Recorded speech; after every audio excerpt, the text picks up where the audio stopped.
We are very, very excited to be here. We are going to talk about the latest and greatest with Azure AI Model Catalog and how it makes it easier than ever to explore, swap, and scale AI models faster. I'm Saumil Srivastav, and my colleague Facundo will be joining me very soon. And we also have guest speakers from NTT Data and Bria.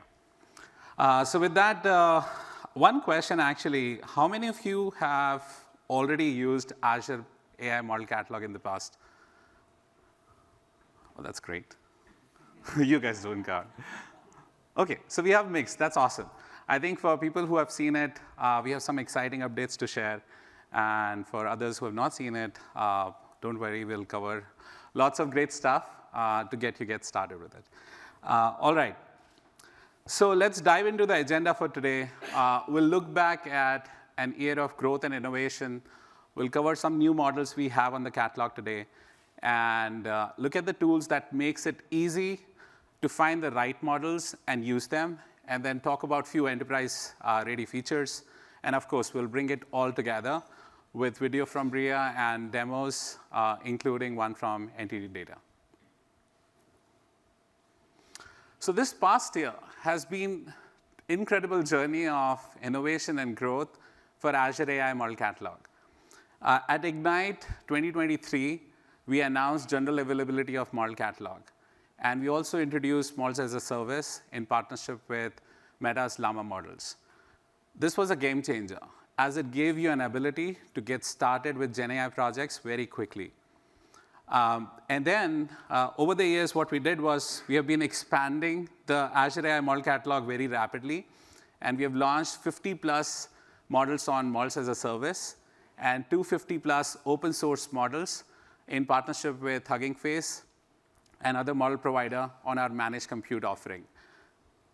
And to make things even easier, one of the big things that we did was we introduced Model Catalog on GitHub, making it easy for developers to find them and get started with it. And today, we have about 1,800 models on the catalog. And we are continuing to build the momentum with new models and new features. What this essentially means, more option than ever, right? Not just in terms of models, but also in terms of flexible deployment options and ability to experiment and build enterprise-ready GenAI apps using Azure AI Model Inference APIs. So let's talk about what this growth actually means for you. So all this growth really is all about empowering you to find the right model for your use case. We are committed to help you avoid vendor lock-in by providing you a wide selection of curated models, along with the tools to explore, compare, and swap models whenever you want. The Azure AI Model Catalog is designed to cover all bases. We have flagship models from LLMs like Llamas, Meta, GPT. And in addition to that, we also have best-in-class SLMs as well on the platform. We support a wide range of modalities. This includes multimodal models such as GPT-4o, 5.3, which can handle tasks across text, images, and more. Additionally, our flagship models also support advanced capabilities such as function calling and JSON parsing in order to help you build some complex agentic workflows. Beyond these general-purpose models, we also have regional and domain-specific models, such as Nixla for time series forecasting and Jest by Core42 for Arabic language processing. And as I mentioned in the beginning, we also have hundreds of open source models on the platform from Hugging Face, as well as from Meta, Databricks, NVIDIA, and more. What this essentially means is that by offering models across these different categories, we are giving you the flexibility to find the best fit model, helping you adapt and scale faster.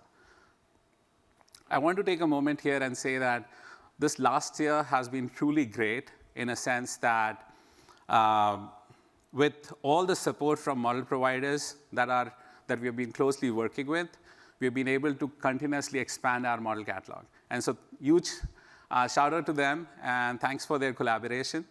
And talking about collaboration, one of the key things we have been doing in the last 1 year is we have been working very closely with some of our new partners to bring AI models that are tailored to specific needs across industries. And so with that, I'm excited to announce the launch of industry-adapted AI models on the platform. These models span across different industries, from consumer goods to healthcare, life sciences, finance, manufacturing, and more. We are collaborating with industry leaders such as Page, Bayer, Zephyr, Siemens, Sight Machine, Rockwell Automation, and many more to bring these models on the catalog and through our partners' platforms. These models can also be used to build and configure agents in Copilot Studio. And we truly believe that to drive enterprise adoption of AI, the industry-specific and domain-specific models are going to be game changer. And with these industry-adapted models, I think one of the biggest advantages, you can spend less time fine-tuning these models and get the value of AI much faster. So let's look at one of these industry models and see how it is making a real-world impact, starting with Sight Machine's industry AI model. So Sight Machine is leading the way in data-driven manufacturing and industrial AI. One of the biggest problems that manufacturers face is to deal with the fragmented factory data.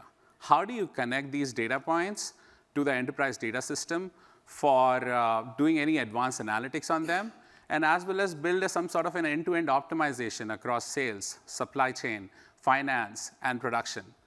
And to address this, Sight Machine partnered with Microsoft and built a factory namespace manager, which is essentially a small language model built on Phi-3 as an SLM. And what it does is it organizes the diverse factory data into a standardized corporate format, making it ready for AI. This means no more manual work required by subject matter experts. And what's exciting is that because it was built on Phi-3 as a base model, it requires less computational resources and offers great performance at a low cost and reduced latency compared to any large language model as well. So with this approach, finally, manufacturers are able to get the true value of the data, unlocking many use cases in terms of how they can scale AI effectively. So now let's look at another industry model that we are launching today on the platform. So the next model is Bayer's crop protection model. This is designed to tackle challenges that are faced by farmers and agronomists. Farmers face increasing complexity when it comes to choosing the right crop protection product, because there are so many products in the market. And second, it's often very difficult to use them and understand even the safety instructions related to these products. And then there is an influx of agronomists who needs proper guidance. And without proper crop protection guidance, farmers risk reduced yield, lower income, and long-term environmental harm as well.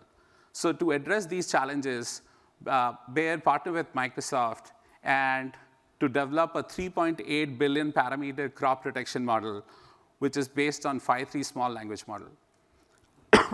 Sorry.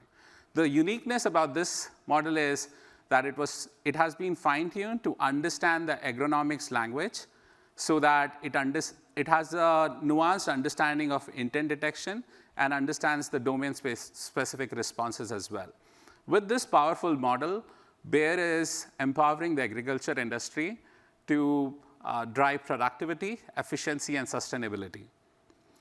Now let's switch gears and let's talk about some of the new models we are bringing on, models as a service, which we launched back in Ignite 2023. And with that, the first model we are going to talk about is Bria AI.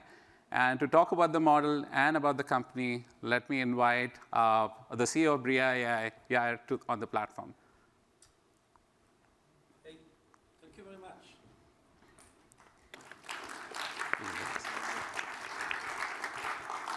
OK, Yair, we would love to understand what Bria is all about and also see that what is the uniqueness you're bringing on the market and how it helps the user. So let's get started. So let's start with a quick movie. We'll stop it at the middle. You can use this. here, and then we can talk about it.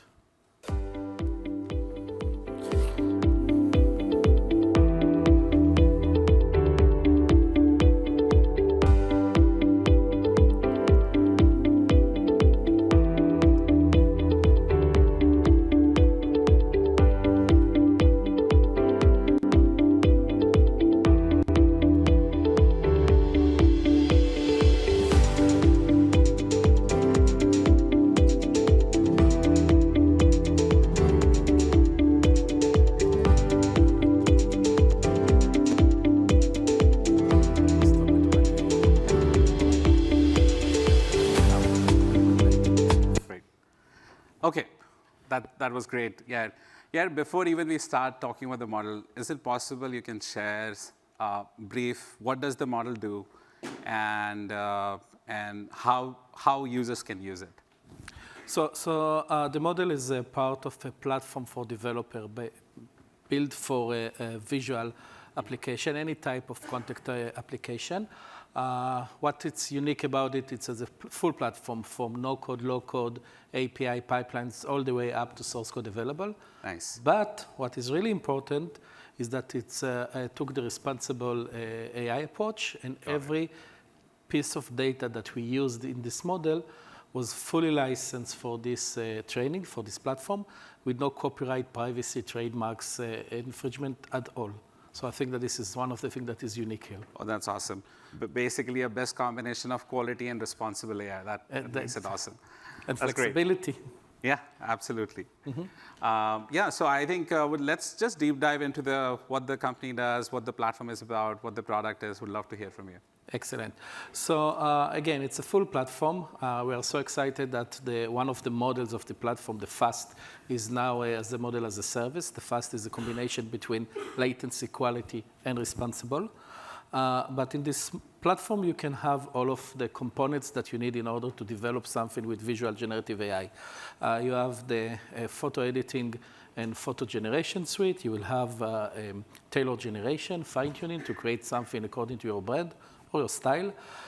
You have the ability to have a product shot for e-commerce to create something which keep the product as is.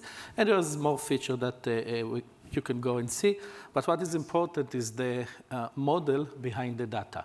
Got it. So what is nice is that we create a new attribution engine. Every time that you generate something, our client generates something, we know how to trace back in the training set which are the data points that contribute the concept for this generation. And we reward them, we pay them money. You're actually familiar with this concept, it's called Spotify.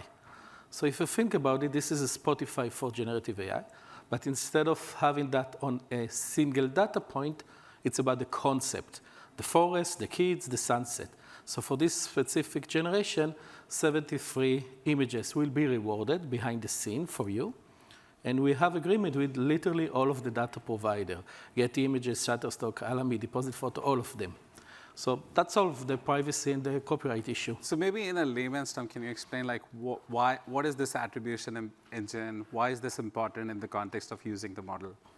Because it's create economy when everyone is winning for that. The artists, the data owners, the developers, the enterprise that they don't have any risk of privacy and copyright. Got it.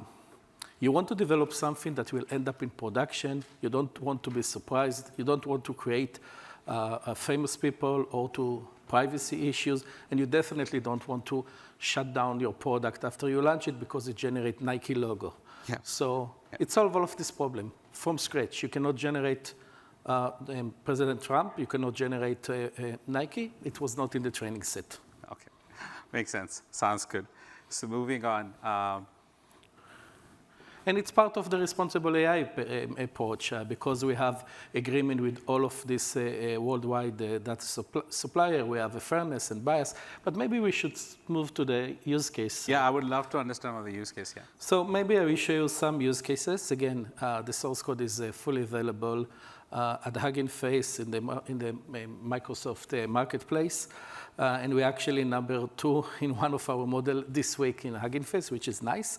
But here are some examples.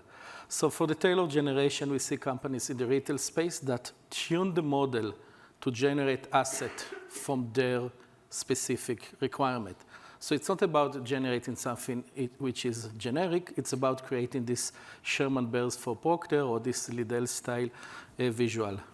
Another example which we think that is really nice is something that we did with Warner Brothers, where we launched the application, funds application for Betelgeuse. Again, completely safe in terms of privacy, copyright, and respecting the artist. Very high level of IP preservation, and the style is Betelgeuse.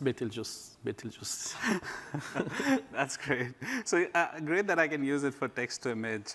What's next for Bria? Like, are you guys planning to bring in video capabilities and any other modalities as well? So there are some servers right now in Azure which train the video modality.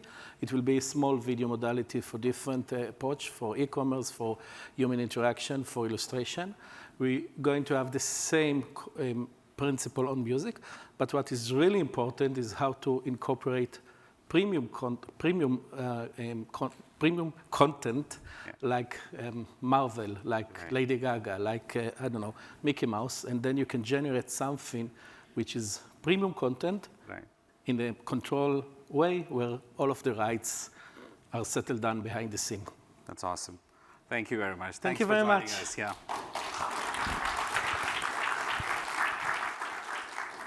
What a great model, like when you want to scale at an enterprise level with quality and safety, definitely, I would love to try that model myself.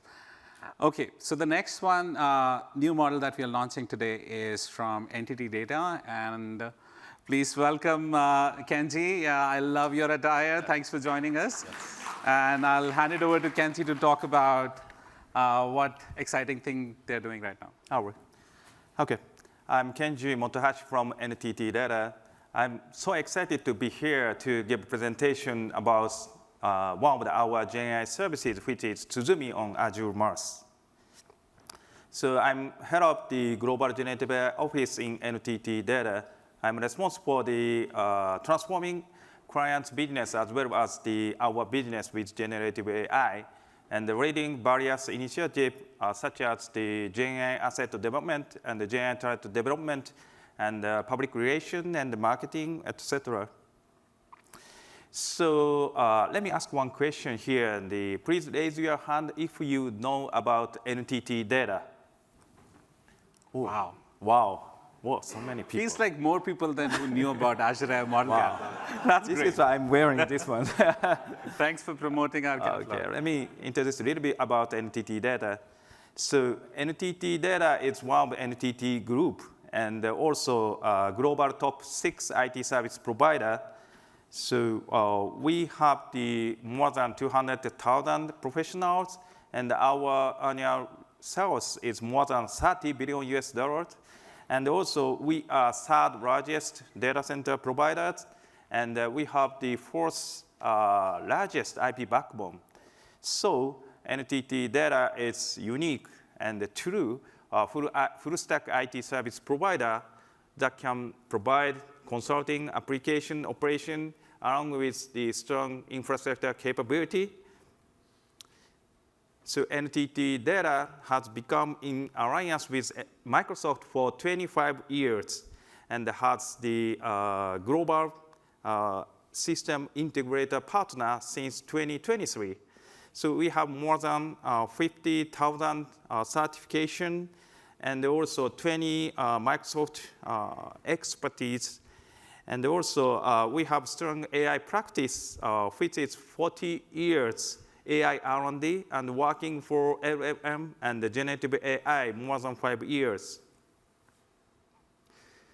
So yeah, actually, before you even talk about it, I've been wanting to ask this question. Yeah. Why Tsuzumi? Like, what does it mean? Like, is Right. there any context you can share with us? Right. So Tsuzumi is named from the name of the Japanese traditional drum instrument. This instrument is small and light and has characteristics of being easy to tune the sound, like this. The Tsuzumi has also similar characteristic, lightweight, such as 7 billion parameters, and also what happened?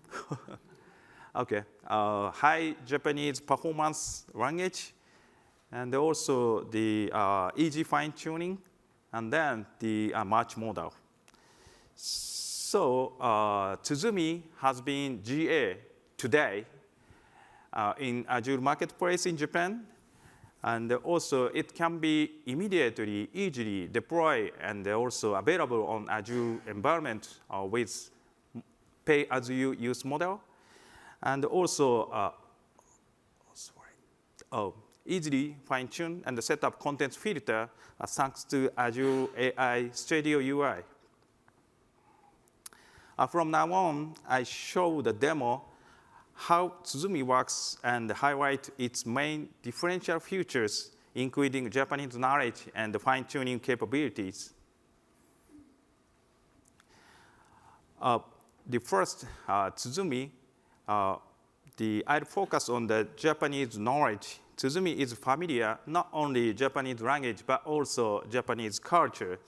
So about most language model, the large portion of the training data is in English. I guess about 80%. The remaining 20% is like Spanish, Germany, Italy. There is little small space for the Japanese. This is why some of the model generate wrong answer for the Japanese question.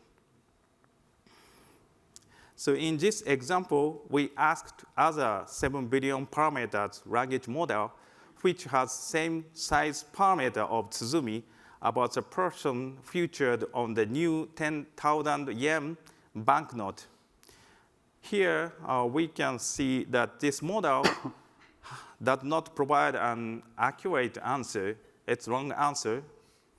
So when I ask same question to the Tsuzumi, so Tsuzumi has the Japanese knowledge and the Japanese culture. So Tsuzumi can answer correctly. So now 10,000 Japanese yen banknote has the portrait of H. Shibusawa, who is one of the most famous Japanese businessmen. And the next example is sightseeing area. So we are going to ask to the model, so what is the sightseeing area in Osaka with short description? So now this model provided wrong answer. The first one is the Tenmanji Temple doesn't exist. The second one is like, Gion Festival. It's held in the Kyoto, not Osaka. So we are going to ask the what is the best place for the sightseeing in the Osaka to the Tsuzumi. So as you know, Tsuzumi has Japanese knowledge, and also Tsuzumi can suggest good sightseeing area, I believe. Then finally, when I ask same question to the Tsuzumi, Tsuzumi can answer 3 best sightseeing spot in Osaka. First one is the Osaka Castle Park. And another one is the Dotonbori. Last one is Universal Studio Japan. These areas are one of the most famous and popular sightseeing area in Osaka. This is really awesome. I've been planning for a Japan trip for a while. I would love to get take help of Tsuzumi and see, okay, I get the right recommendation. Yeah. You should ask anything to Tsuzumi. Otherwise, yes. you cannot go somewhere that doesn't exist. Yes. Okay. That's great. All right. Next, I focus on the fine-tuning capability. So as another major differentiator. So Tsuzumi can be fine-tuned easily thanks to the power of Azure AI Studio. Since it's 7 billion parameter model, it requires relatively small data set for the fine-tuning. This reduced processing time and the training cost. Tsuzumi is already available within the Azure AI Studio, where you can explore all its features. Using Azure AI Studio, straightforward, simply click on the fine-tune to customize the model. You can upload new training data, validation data, set the parameter, and complete a final review before the running the fine-tune. After fine-tuning, you get a tailored model that meets specific requirement at the efficient cost and ready to be deployed on the Azure environment. So this is a use case in which its information necessary to confirm a hotel reservation is automatically extracted from the reservation request email. So now let's look at the example. This is the hotel reservation request example. And you can see some request to get some information. But there's nothing like information in the email body. So you should answer as blank. But as you can see, before the fine-tuning, Tsuzumi generated a long answer. Like there is nothing like a room type and the breakfast and the dinner. But Tsuzumi generated the breakfast, room type as king room. And the breakfast and the dinner should be included. After fine-tuning, so Tsuzumi can generate right answer as blank. So there is nothing like a room type and also breakfast information and the dinner information. Tsuzumi generated right answer as blank, which is correct. So next, another example for creating a JSON file that is automatically input into the system from a hotel reservation change email. So in this example, the number of people is changed from 3 to 1. The number of nights changed from 1 to 4. So before the fine-tuning, Tsuzumi generated JSON file without any kind of the information properly. So as you can see, a little bit wait. Yeah. So this is not good JSON file to be registered automatically to the booking system. After fine-tuning, so Tsuzumi can generate good JSON file to be registered into the booking system automatically. So there is the information for before and after change plan, as well as the category for the hotel reservation change. So today, we just show two different differentiators for the Tsuzumi. But we invite you to experience Tsuzumi firsthand.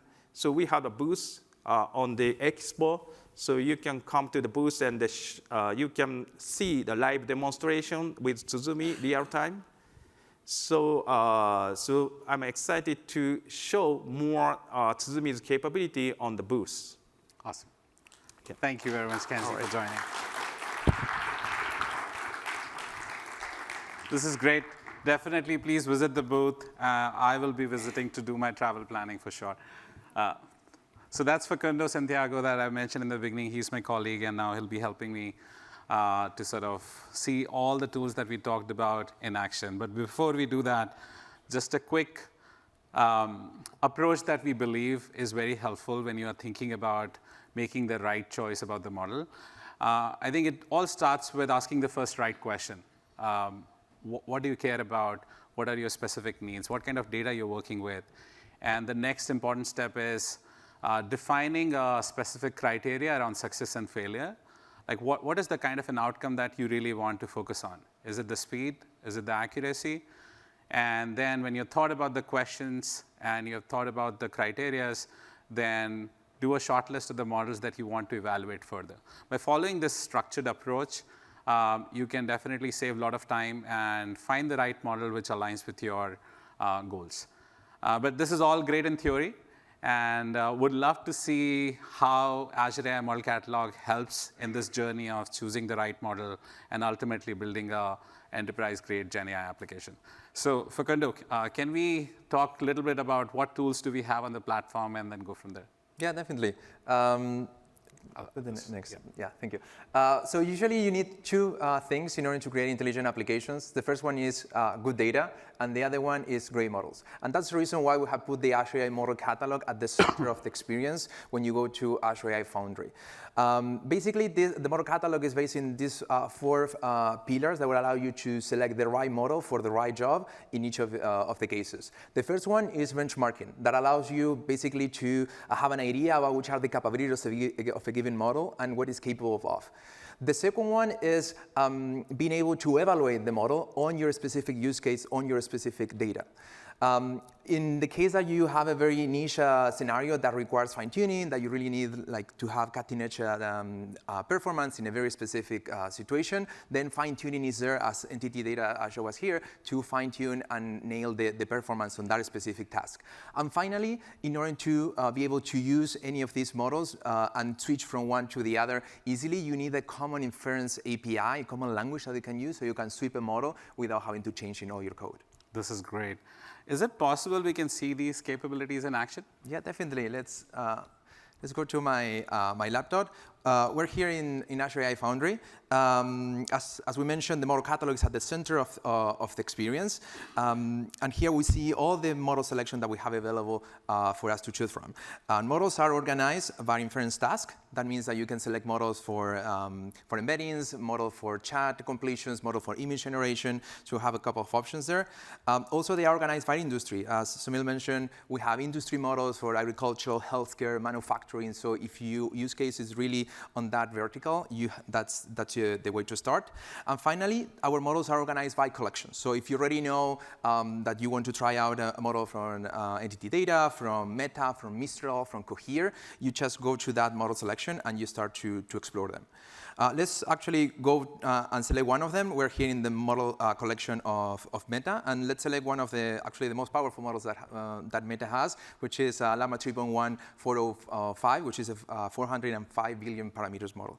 And here in the model card, you can see some of the details about this model. You have some details about how it was trained, which is the languages that it can support, and you can also see some interesting details about which is the checkpoint that was used for the data that it was trained on, the price that you get for this particular model, and some of the benchmarks that you can see what's the performance of this particular model. That's great. So, but I saw that when you were trying to put some filters on the catalog, given that we have 1,800 models, I'm sure even if I select any specific use case, the list is going to be long. So how do I further narrow it down to the right one? Yeah, that's a good question. And benchmarking, as we mentioned at the very beginning, is your best friend to have an idea about the model capabilities and on which area of the model catalog you need to start from. And if you see here in the navigation, we have this section benchmarks that allow you to see some small benchmark about this model. But if I click there, I will see the full details about the benchmark of this particular model. So you can see metrics like AI quality. You can see what's the price of this model, what is the latency to generate content of this model, and you can actually compare these metrics against other choices. So if I select this option here, compare more models, I'm going to be sent to this experience where I can actually select a couple of models that I want to compare and benchmark against, and I can see here side by side how each of these models position across each other. And I can select which is the metric that I'm interested in, right? Like here where you're seeing a quality index, but maybe I'm interested on fluency, maybe I'm interested on groundness. If, for instance, hallucination is a problem in my application, I can focus on which are the models that has the best capability there. And also I can compare this against the other metrics that I also care about, like for instance, cost. Like I want to compare how groundness varies for models based on the cost that they have. Also latency. Let's imagine that I'm working in an application that has a very low latency requirement. Okay, so I want to select a model that has these capabilities under the hood. This is an interesting capability, definitely, to compare across different metrics. But I somehow feel like you are sort of an expert dealing with these models. I'm not quite there yet. So is it possible that I can test the capability of one of these models in the context of the application I'm building? Yeah, definitely. That's something that we see a lot of developers actually looking for, and that's the reason, actually, you mentioned this on your opening. We launched this year GitHub Models. GitHub Models is a great way to get started with the best of our model catalog selection and actually experience that inside of your code. Why? Because the only thing you need to go, if you go to github.com/marketplace/models, you can also search this in your favorite web browser. I'm sure it's Edge. So let's see which are the models that you have available there, right? So we have the best model selections are also available here. But the other interesting thing is that let's select one of them. Actually, let's search for the same one that we saw before from Meta. And if I go to 401B, I can interact directly with the model here in the playground, but I can also get an API key. And if I click here, basically what the system is going to prompt me is to grab the GitHub token that I have, and that's the only thing that I need to get access to the API that is running behind the hood, right? So with this key, what I can do is like just pick up the language that I want to use. Let's pick up Python here, and then I can copy a snip of code that I can use to start generating data, or let's say completions, in using this endpoint. And as you can see, I'm using here the endpoint models.inference.ai.azure.com, and I pass in the GitHub token that I got from there, and I can see completions coming back from the API.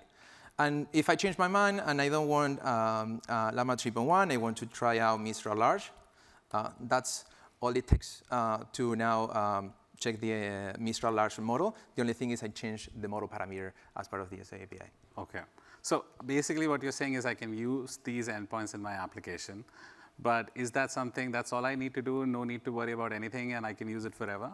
That's a good, not quite there yet, because this endpoint is rate limited, so that means that you can definitely use it to prototype applications. It has a very decent amount of tokens that you can consume from the endpoint, but it's not recommended for production workloads. Okay, great.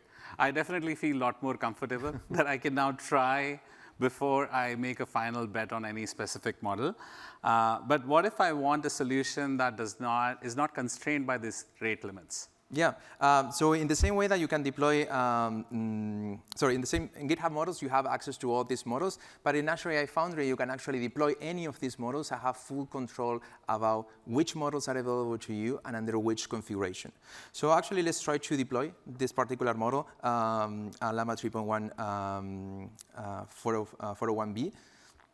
If I click here on deploy, the first thing I'm going to see is the terms of conditions to use this particular model in my organization. So it's fully transparent about which are the legal requirements that you need in order to use this particular model in your application, and also which are the pricing that applies to this particular model. If I agree with those terms, then the deployment wizard will show up. And here, like, I configure specific things, like for instance, if I want to apply rate limiting, if I want to configure some content safety configuration, I can apply that configuration here, and that's all it takes to get this model into your into Azure AI Foundry.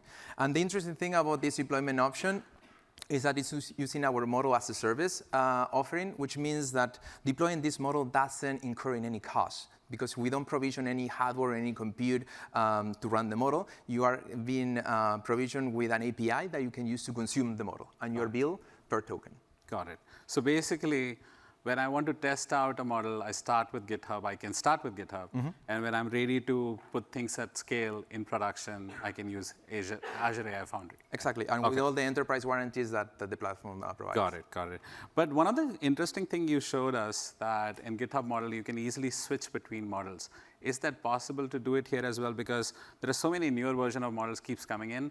And as we promised, like, we don't want our customers to be logged into a specific vendor. They should be able to make a switch based on the use case, right? Yeah, exactly. So the reason why in GitHub models I was able to change from one model to another without changing any single line of code was because that endpoint is actually using our Azure AI Model Inference API, mm-hmm. which is something we launched last year. It's a language that all of the models that are deployed in Azure support and speak. That means that I can easily switch from one model to another without having to change the protocol that I'm using to talk with that particular model. Let's actually try that out. So I'm here on the homepage of AI Foundry again. I'm going to copy the model inference endpoint, and I'm going to go back to the code that we were using before for GitHub models. And instead of using the free endpoint that we were seeing before, I'm going to change it now for the endpoint from my my Azure Foundry endpoint. And of course, I'm using the key that is associated with that. And that's all the things I need in order to now run this model. And the same way I was using in GitHub Models to change from one model to another, if I want now to see Mr. Large, again, changing the model parameter name is all the things I need to do in order to change the model. Okay, great. That's cool. No more vendor lock in that. Exactly. But I see you have been using Python throughout your demo, and I'm a person with quite an acquired taste, and I would love to know that if same thing can be done with a different language as well. Yeah, definitely. We have been seeing me here using our Azure AI Inference SDK in Python. But if you're not a Pythonic person, the language is also, the Inference SDK is also available in JavaScript, in Java, and in C#. So you're free to choose. And even if you can get down to the level that you really want to explore the API at the REST level, you can perfectly do that. Here we're using Postman, using our chat completions endpoint. And again, I'm using a payload here to indicate, to generate a completion. And if you see the model that I'm indicating here is Mr. Large. So that's how I indicate the model that I want to use. And if I click here and send, I can generate the answer directly for this specific prompt. Got it. OK, so I think we saw a lot of capabilities. So let me just try to connect everything together. So you show the capability how you can explore model, then compare model, test on GitHub, and as well as when you're ready to scale, use Azure AI Foundry. And I think during that demo, one of the things you talked about is how you can compare model and look at different performance metrics. So when I'm integrating this model in my application, can I expect a similar set of performance, or will it be different? That's a super valid question because the answer is no. What is the thing? So those benchmarking numbers are there to give you an idea about what's the performance you can expect from a particular model, right? But those are benchmarks are against public data sets. The next step, once you identify that a model may have the performance that you're looking for, the next step is to actually evaluate that model in your specific system, in your specific application that you're building. Actually, we can see how that looks like. Don't worry, I'm going to go into all the details about evaluating a model. It's a very long process, but at least I want you to give you an idea about what it takes to actually evaluate a model. So the first thing that you need is an evaluation data set, right? And the evaluation data set is basically all the inputs that your system requires to complete the task. Here we have a simple RAG pattern that basically is a system that will receive a question, also a context to answer that question. I want to generate an answer based on that context, right? This is a basic RAG pattern, and this is the evaluation data set I'm going to be using, right? And the important thing is, when you have an evaluation data set, you just don't change it, right? Because you really want something to remain constant in your system, so you know when you're making improvements. Because if your data changes, also when you are doing other changes, you just don't know why you're making improvements, right? So that's the first big rule there. Then the next thing you need is your system, right? In this very simple scenario, I put all the logic of my system into this function, which is called run model, which receives the question and the context and generates the answer. And what I do is I run this function against all the models that I want to evaluate. Right? Here I'm running it against Llama 3.1 7TV Vision just to generate the evaluation for that particular model. And finally, the thing is to run the evaluation itself. Right? So when running evaluations, basically you have two types of metrics. The first metric is going to be hard metrics, like accuracy and precision. And you use those metrics when your system is supposed to output something very specific, very concrete. Right? So if you want an entity extraction system, you know exactly what's the name of the person that you were looking for. Right? There is no questions about that. But when you have a system that elaborates answer, right? There is multiple ways of answering the same question. So then you need some kind of AI assistant metrics. And for those kind of situations, we're using usually a technique that is called LLM as a judge. Basically, you ask another large language model to critique the answer that another large language model is making, right? And this is called LLM as a judge. In this scenario, you usually use the most powerful model that you have at hand. In this scenario, we're using GPT-4o, and then you run the evaluation using this judgment. So I won't run the evaluation here, but I want to show you how it looks like. So here we are in Azure AI Foundry again, inside of the evaluation section, and I have an evaluation run comparing Llama 3.1 against Mistral Nemo. So let's select here the option, the option compare. Yes, I clicked OK. And if we see here, we can see the metrics that Llama 3.1 is getting against Mistral Nemo.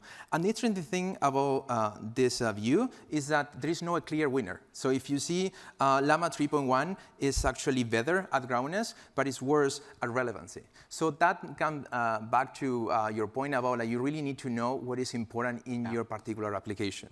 If your application is more wondering about groundness, which is a metric that measures how much of the answer that the system is generating is actually in the context, then you matter about groundness.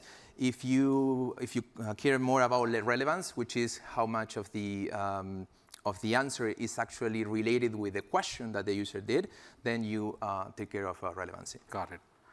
Seems things are getting really real here. And so talking about that, let's say if I were to use this model, connect into my application, and I want to expose my application to the end user, is there some level of protection I can add around harmful content or misuse? Yeah, definitely. That's a super valid concern because when your system is out there, it will be interacted with real users, and you don't have full control about what they are going to do with your system. So how you add an extra layer of protection. And for that, let's see actually a concrete example so we can have a sense about how this looks like. So in this example, I'm just creating a typical chat application. And in this chat application, I'm instructing the system to only answer questions related with a healthy lifestyle, right? So in order to instruct the system to do this, I'm using something that is called the system prompt. Right? The system prompt is like the ultimate instruction for the system that is supposed to follow really, really closely. We can see how this works. So if the user makes a question about what's the best way to increase my muscle mass, then the system complies to reply and say, like, here are some tips to actually do that. However, if I ask the system, write an essay about nuclear fusion, we can see that the model is actually denying to answer that particular question. So far, the system looks to be working. So let's see if we can find a way to actually compel the system to answer our question about nuclear fusion. And for that, the first thing we're going to do is like just to change our theme to black because we're trying to crack the system. So that should give us like the right energy to actually compel that.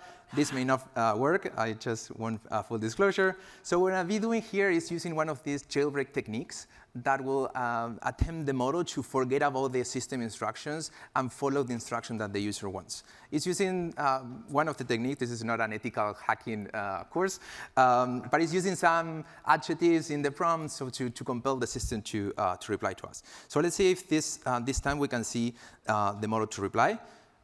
Here we say that it's not compliant. Let's try one more time. Let's see if it works. Now you see, let's try one more time. I have a backup plan otherwise. Because it worked. Okay, here it is. You see at the third attempt, it complied. So first at the very beginning is saying that it cannot reply to my complaint, to my question, but then it actually replies with the actual essay that I was asking for. So basically, this is something that can happen to you, how you can prevent this to happen to you. So for that, we have a capability in Azure AI Foundry, which is content safety. So let's try to see if I apply content safety inside of this request, if the attacker will be successful in doing this.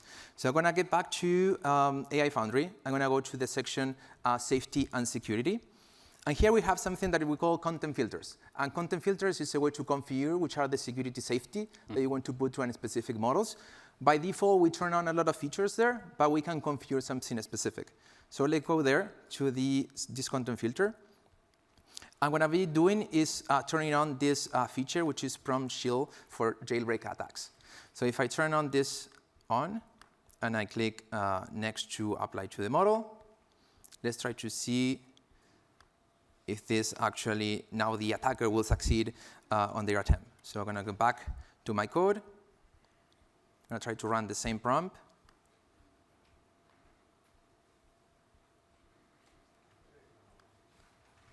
or maybe it was applying again. Let me. And here it is. Now, instead of the model replying to me, I see an HTTP error coming back. And if you see the error code of this request is content filtering. It's saying me that the system cannot comply to my request because it has violated any of the protection system that the model has. This is super cool. I definitely, that is so much, I think it puts me at ease when I'm thinking about building an application. If there is a way I can protect the users from any harmful content, right? But one thing I do want to ask here, like when you made the request the second time, did it made it to the model itself or it never made it? No, that's a great question because our content system works in this way. So when a request comes into the model, first our protection layers will come in. So if any of the safety mechanism is triggered, the request never made it to the model itself.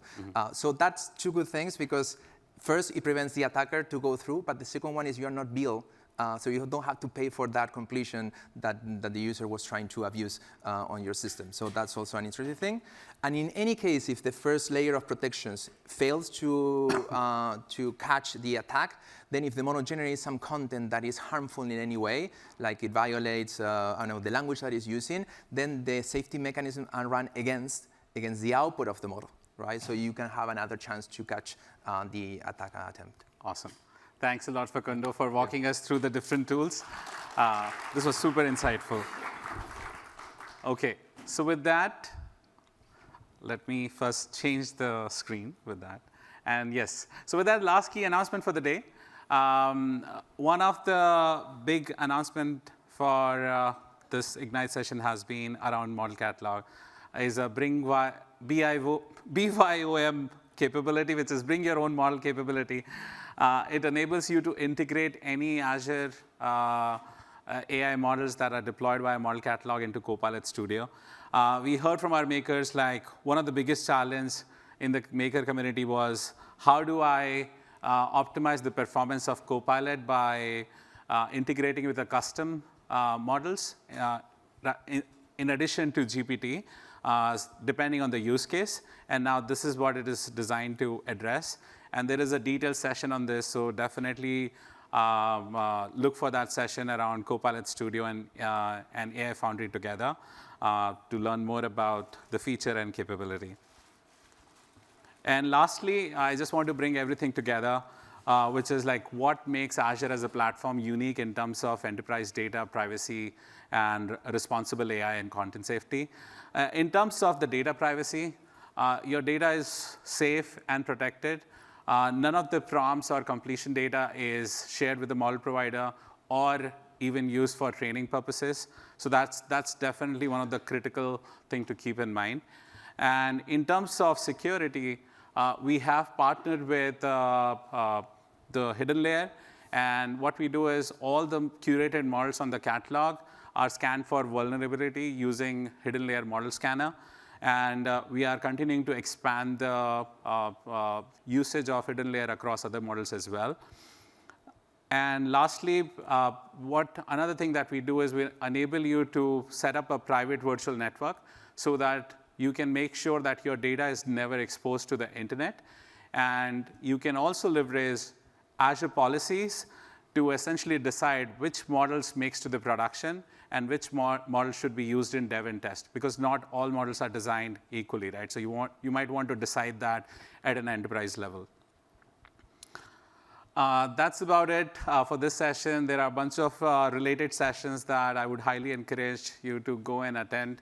There are sessions on AI customization, on monitoring, and I cannot see it from here. The screen is too small from here, but please do visit those sessions. Yeah, thank you very much. And there are a bunch of resources as well at the end.